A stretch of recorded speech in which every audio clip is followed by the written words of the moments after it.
presidente Lula está sendo cobrado por governadores dos estados pela criação de um Ministério da Segurança Pública, separado do Ministério da Justiça.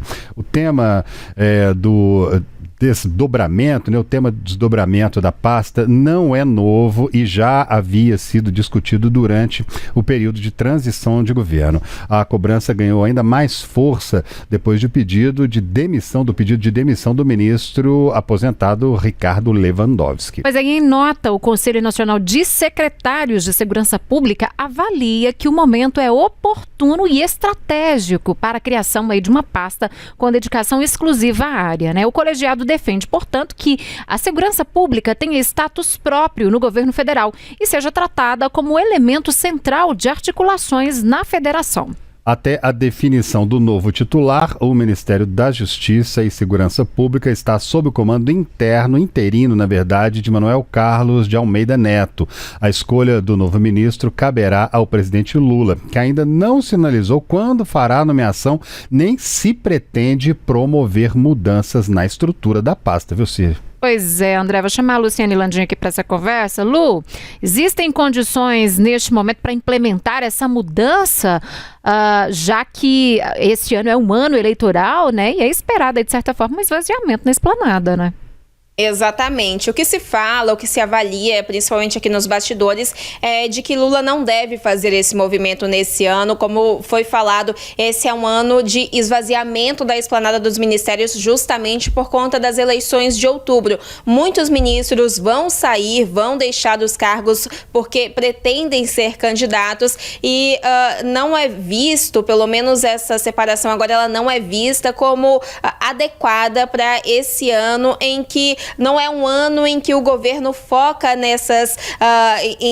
reestruturação da esplanada dos ministérios, É um ano de debate justamente para terminar de entregar as ações, os programas que foram desenhados nos primeiros 3 anos de governo, para que esse grupo político retorne às urnas tentando continuar pelos próximos 4 anos. Então, a informação que a gente tem, a avaliação, inclusive, de quem caminha nesses bastidores é essa. Não há um espaço nesse momento, exatamente agora, para que essa pasta da Justiça e a pasta da Segurança Pública, para que essas duas sejam desmembradas e para que Lula tenha, então, o Ministério de número 39, quase 40 na esplanada dos ministérios, Se isso for tomado, se essa decisão for tomada, a expectativa é que ela seja em um eventual 4º mandato de Lula, se o atual presidente da República sair às urnas em outubro e vencer novamente as eleições presidenciais.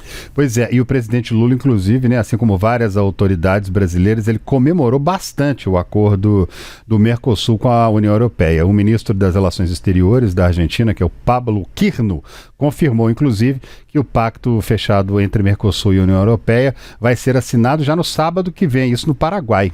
Pois é, André, no entanto, esse acordo de livre comércio, avaliado pelo Conselho Europeu da sexta-feira, ainda precisa passar por algumas etapas antes de entrar de fato em vigor. E uma delas envolve o Congresso Nacional. Após essa assinatura, o acordo precisa, portanto, ser aprovado por maioria simples no Parlamento Europeu e ratificado pelos parlamentos nacionais de cada país do Mercosul. Caso esse acordo seja aprovado pelo Congresso Brasileiro e pelo Parlamento Europeu, ainda no primeiro semestre, o Brasil não defenderá a ratificação dos parlamentos de outros países do Mercosul, como Argentina, Paraguai, para que o tratado entre em vigor. Pois é, de acordo com o vice-presidente da República, Geraldo Alckmin, a expectativa é de que o pacto comece a vigorar ainda neste ano. Após a entrada em vigor, o acordo dá início aos cronogramas de redução de tarifas, que variam de produto para produto, conforme o grau de sensibilidade de cada mercado e também a necessidade de proteção das indústrias locais.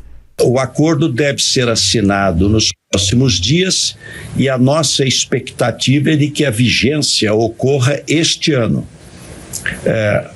Tem que ser internalizado, ou seja, aprovar uma lei no Congresso brasileiro, no Congresso da Argentina, Uruguai e Paraguai, o Bolívia ainda não, e no Parlamento Europeu.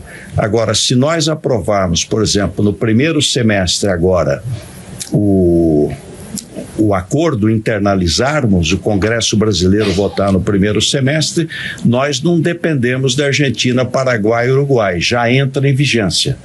A nossa expectativa é de vigência ainda este ano. Outra informação importante, né? No caso das importações pelo Brasil de itens como azeite de oliva, chocolates, queijos e vinhos, os cortes tarifários vão ser escalonados, com um prazo médio aí entre 8 e 12 anos até a eliminação total das tarifas. Pois é, já nas exportações brasileiras de interesse estratégico da União Europeia, como minerais críticos amplamente presentes aí em países da América do Sul, a isenção tarifária ocorre de forma imediata para diversos desses insumos, refletindo aí a dependência europeia deles. O acordo também prevê a eliminação imediata de tarifas para importação por países do Mercosul de máquinas e equipamentos tecnológicos europeus utilizados na mineração, o que tende a reduzir custos e facilitar o acesso da indústria brasileira a tecnologias de ponta. Luciane Landinho, no Congresso Nacional, esse acordo deve passar por comissões temáticas antes de ser submetido aí à votação nos plenários?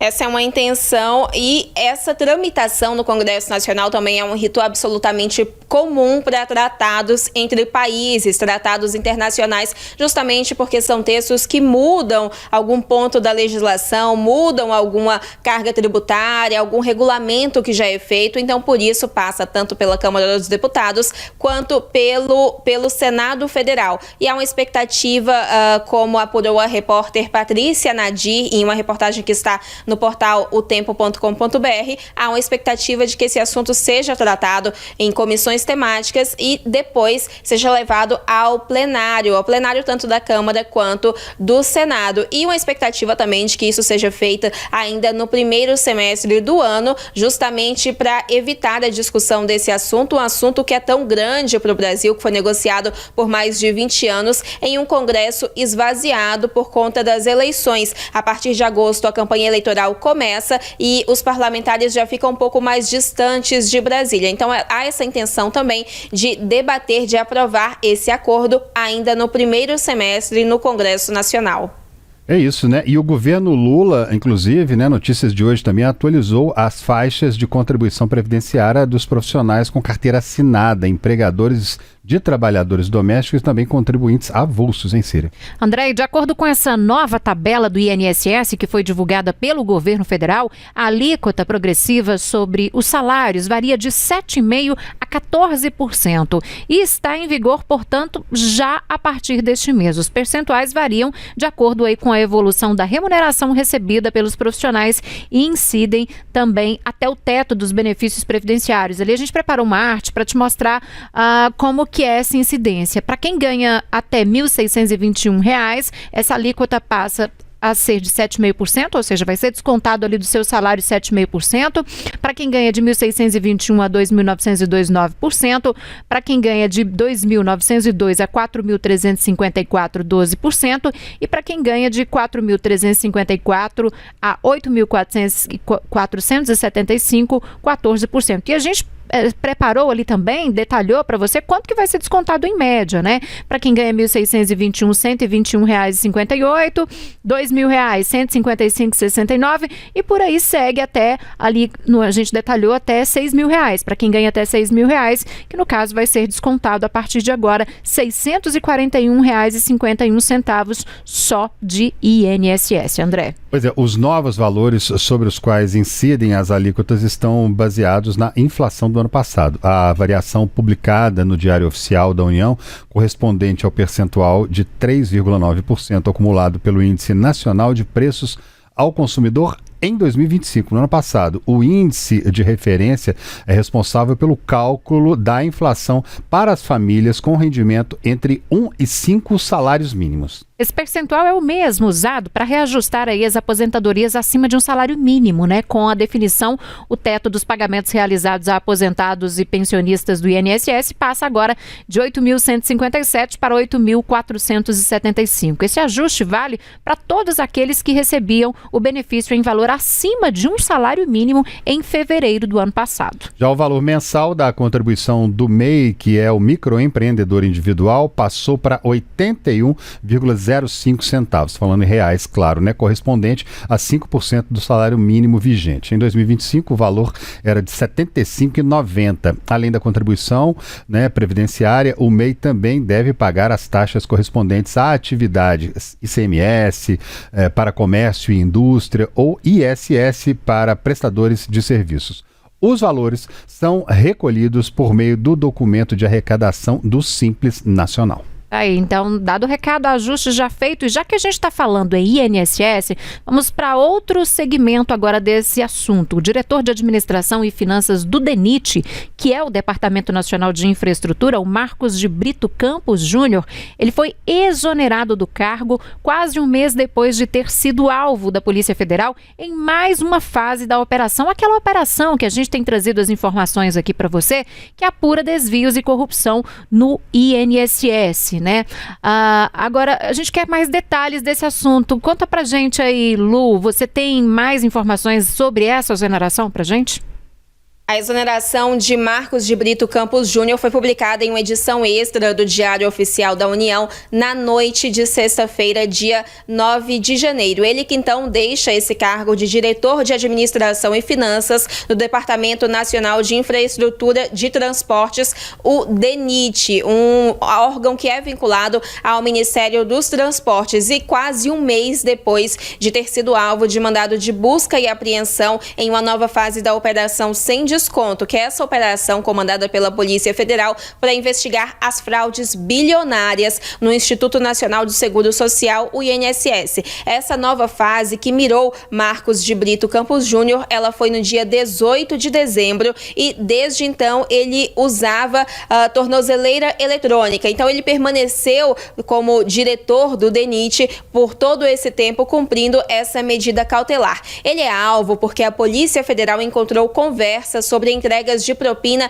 em dinheiro vivo para ele. E isso envolvendo também Antônio Carlos Camilo Antunes, o que é chamado de careca do INSS. Segundo a investigação, o careca do INSS pediu que um dos funcionários dele entregasse uma remessa de R$20 mil para Marcos de Brito. Na sexta-feira mesmo, até antes da publicação da exoneração dele no Diário Oficial da União, Marcos de Brito divulgou uma nota, a defesa dele divulgou uma nota negando ilegalidades e colocando o cargo dele também à disposição para exoneração por conta dessa investigação em que ele é alvo.